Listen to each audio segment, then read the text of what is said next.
তব কথামৃতং তপ্ত জীবনং কবিভিরিতং কল্পসাপহং শ্রবণমঙ্গলং শ্রীমদততং ভুবি গিনন্তি যে ভুরিদা জানা। আমার প্রিয় বন্ধুরা, আজ আপনাদের কাছে শ্রী শ্রী রামকৃষ্ণের অমৃতবাণী কথামৃতের কিছু অংশ পাঠ করে শোনাচ্ছি। ইচ্ছে আছে কথামৃতের পুরো বইটা একটু একটু করে পড়ে আপনাদের শোনাবো আর আমিও শুনবো। যদি ভালো লাগে তবে একটা লাইক, কমেন্ট ও সাবস্ক্রাইব করে দেবেন। প্রিয় বন্ধুরা, গতকাল আমরা পরম পুরুষ শ্রী রামকৃষ্ণের মুখ নিঃসৃত অমৃতবাণী কথামৃতে যে পাঠ করেছি তার পরবর্তী অংশ আজ আমরা পড়ব।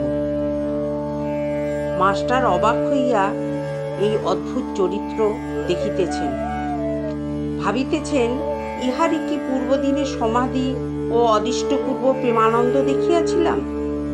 সেই ব্যক্তি কি আজ প্রকৃত লোকের ন্যায় ব্যবহার করিতেছেন? ইনিই কি আমায় প্রথম দিনে উপদেশ দেবার সময় তিরস্কার করেছিলেন?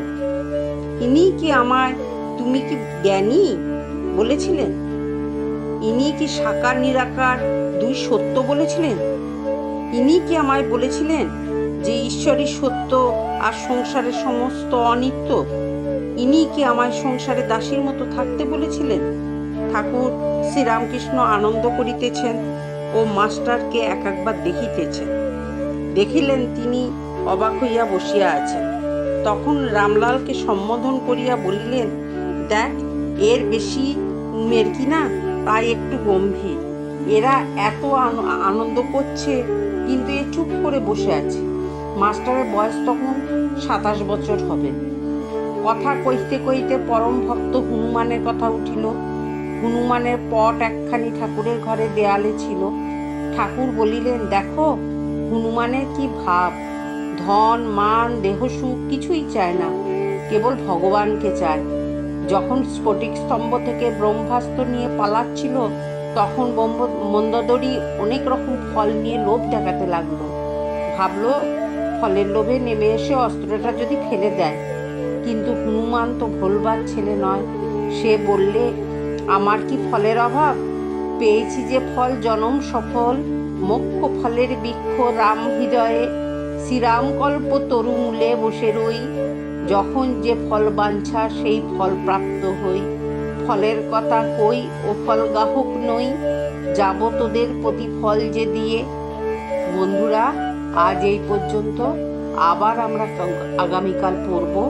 আপনারা শুনবেন, কিন্তু খুব ভালো লাগবে, মন আনন্দে পরিপূর্ণ হয়ে যাবে। জয় ঠাকুর, জয় মা, জয় স্বামীজি। ওম স্থাপকায় চ ধর্মস্য সর্বধর্ম স্বরূপিণে অবতার বরিষ্ঠায় রামকৃষ্ণায় তে নমঃ। ওম জননী শারদাং দেবী রামকৃষ্ণ জগৎগুরু পাদপদ্মে তয়োষিতাং প্রণমামি মুহুর্মুহুঃ।